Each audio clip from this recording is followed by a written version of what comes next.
was from the UK that I came to become governor of Anambra State. So when I was declared governor of Anambra State, naturally, I have assets, I have investments in the UK. What I needed to do was to put those assets and investment into a trust. Because the law said to me, you're no longer allowed by law to operate an account. You're no longer allowed to be employed to do any other job, to be employed by another company. Right. So all this ceases. But the law didn't say you can't own what you owned before. What it said is that all those things needs to be. So for me, because they were owned, the company I operated was owned 100% by a company in Nigeria. I put all those assets in the UK into what you call a trust.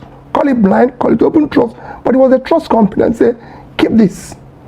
I can no longer work with it. I came back to Nigeria, declared everything, my assets, everything. Including those in the UK? Yes, because by declaring the company that owns them here, it's like I declared that I'm Mr. Obi. So I've now have Mr. Obi now have a branch. I don't need to declare a branch because it's part of Mr. Obi. So I declared the company in Nigeria that owned those assets. Declared everything, went to work. Eventually, after this was about 2006. Right. In 2021, of course, there was an issue where my name was mentioned, and I've said it consistently. Go and check the investment there.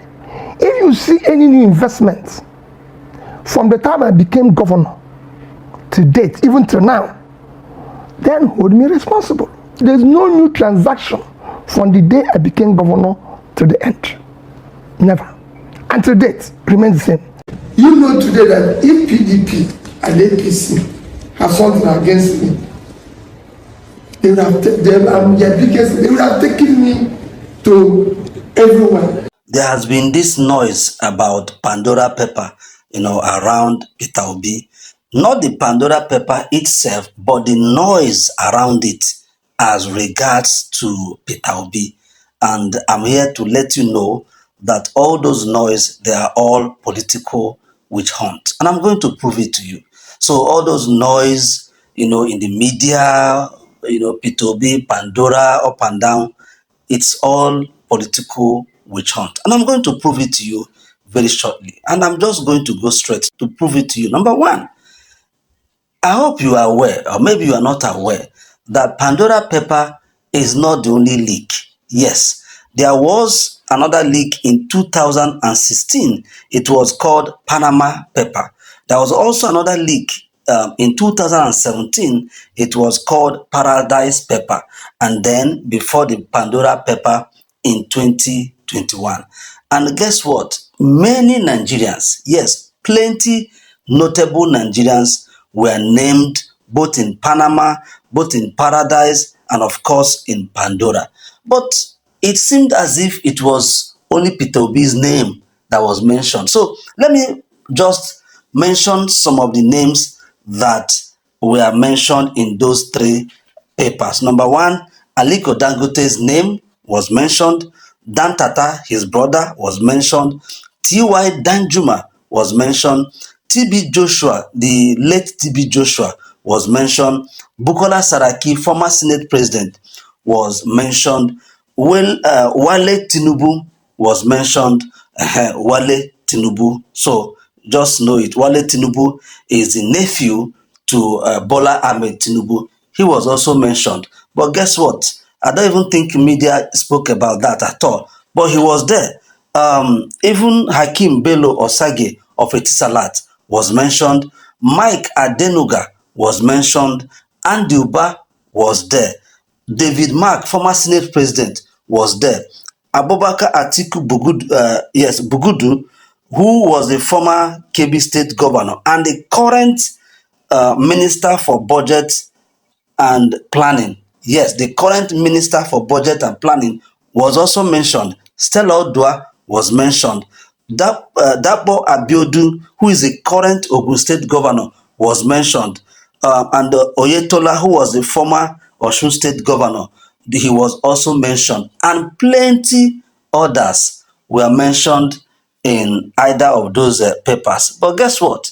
It is Peter Obi's name that is ringing bell.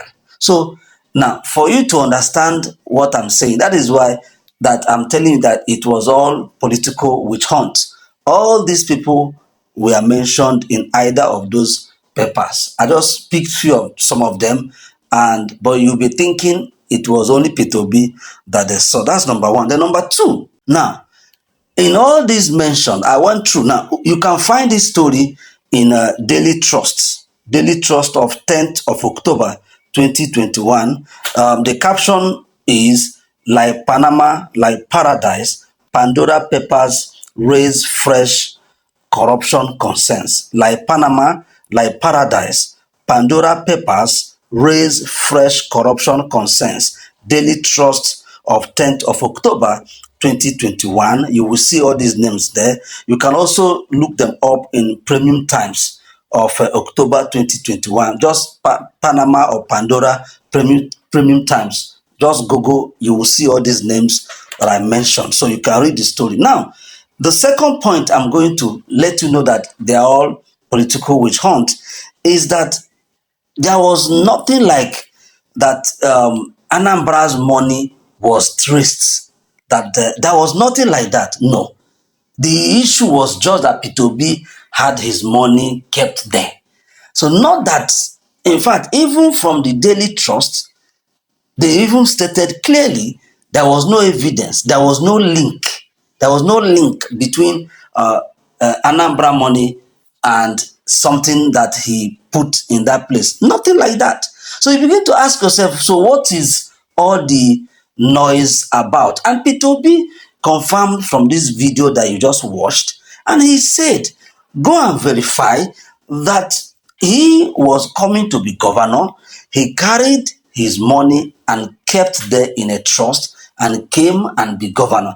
And he has said that that money or whatever he kept there has not increased since he became governor and even when he left governor. Now, that interview you watched was in 2022. So, and he left office in March 2014.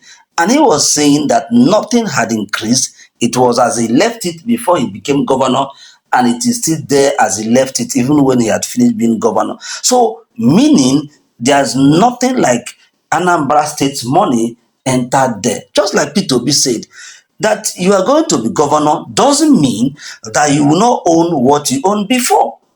It was his money or his asset or whatever. He decided to keep it where he wanted to be. So the whole story, the whole noise, there was nothing. I said, even in the Daily Trust, they wrote it that there was no evidence, there was no connection between Peter Obi and Anambra money going there. So that is number two. Then number three, they now bring up the issue of asset declaration. And going by what Peter Obi just explained, I mean, he said, which makes a lot of sense. When I declare a parent company that owns the asset, I don't need to declare the asset again because I have declared a parent company that owns the asset. Just like what he said. Sorry, let me use Zenith Bank. Zenith Bank, please. This is just for illustration purposes. Okay, so if, for instance, I declare Zenith Bank, I say I own Zenith Bank, and then I don't have to say I don't have to come and declare Zenith Bank Ojuelegba, Zenith Bank Maitama, Zenith Bank Ogui Road Enugu, Zenith Bank in Kaduna. No, I don't have to be now mentioning branches of Zenith Bank. When I say I declare Zenith Bank, it means all the assets, subsidiaries, everything that Zenith Bank owns, they are part of Zenith Bank. So he is saying he declared the parent company. So it is now for you to do investigation and check, okay, what this parent company owns. And it makes a lot of sense, and that is the truth. And finally, number four, EFCC was involved. Okay, so EFCC was involved, of course, because they were looking for something to nail Peter Obi with. They involved EFCC. But guess what? I believe EFCC themselves must have looked at the case and have seen that Peter Obi doesn't have any case to answer. So let's put down all these Pandora noise. I call it Pandora noise. If they were all, all the noise was just about political witch hunt. So let that, go to rest. Thank you so much and God bless you. And please, before you go, if you are watching from YouTube, kindly subscribe and kindly share, and please also comment and like. And if you are watching from Facebook, I plead that you do the same. Follow us, share, and also like this video. Thank you so much and God bless you. Remember, a new Nigeria is possible.